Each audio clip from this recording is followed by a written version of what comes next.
बांग्लादेश की सियासत में आज जिस नाम की सबसे ज्यादा चर्चा हो रही है वो नाम है देश के नए प्रधानमंत्री तारिक रहमान का। लेकिन जब किसी नेता की बात होती है तो लोगों की जिज्ञासा सिर्फ उसकी राजनीति तक सीमित नहीं रहती, सवाल उसके परिवार और पूर्वजों तक भी जा पहुंचते हैं। तो आज हम इस वीडियो में समझेंगे कि आखिर बांग्लादेश के नए प्रधानमंत्री तारिक रहमान के पूर्वज कौन थे। नमस्कार, मैं हूं आदित्य, इंडिया.com में आपका स्वागत है। तारिक रहमान एक ऐसे राजनीतिक परिवार से आते हैं जिसने बांग्लादेश के इतिहास को गहराई से प्रभावित किया है। उनके पिता जियाउर रहमान बांग्लादेश के पूर्व राष्ट्रपति थे। जियाउर रहमान का नाम बांग्लादेश की स्वतंत्रता संग्राम से जुड़ा हुआ है।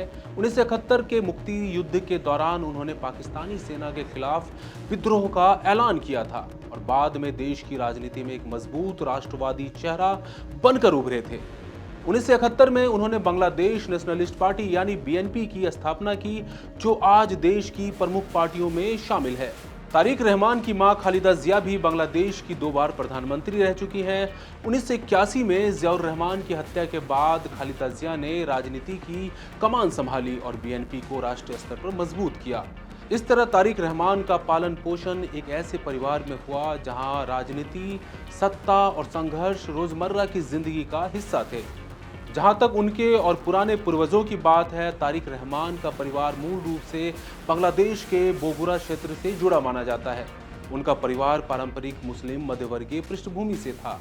उनके दादा मंसूर रहमान मंडल एक केमिस्ट थे। उनके दादा दादी सार्वजनिक राजनीति में सक्रिय नहीं थे, लेकिन परिवार शिक्षित और सामाजिक रूप से सम्मानित माना जाता था। उनकी मां खालिदा जिया की बात करें तो उनका नाता भी मध्यवर्गीय मुस्लिम परिवार से था। उनके पिता इस्कंदर मजूमदार एक चाय व्यापारी थे और उनकी मां तैयबा मजूमदार एक हाउसवाइफ। तारिक रहमान की माता खालिदा जिया की ओर से परिवार का सरनेम मजूमदार था, वहीं पिता की ओर से परिवार का सरनेम मंडल। जानकारों के मुताबिक ये दोनों ही सरनेम बंगाली हिंदुओं के हैं। जानकारों का कहना है कि हो सकता है कि इतिहास में दोनों की फैमिलीज ने हिंदू धर्म से इस्लाम धर्म को अपनाया हो। यही वजह है कि हिंदू सरनेम होने के बाद भी ये लोग मुसलमान हैं।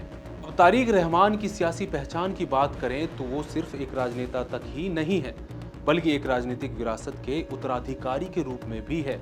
अब जब तारिक रहमान देश की कमान संभाल रहे हैं तो ये सिर्फ एक व्यक्ति का उदय नहीं, बल्कि एक राजनीतिक परिवार की निरंतरता भी है। उनके पूर्वजों की विरासत उनके हर फैसले के साथ जुड़ी रहेगी और यही विरासत उनकी लीडरशिप की दिशा भी तय करेगी। फिलहाल के लिए इतना ही। बने रहिए इंडिया.com के साथ। शुक्रिया।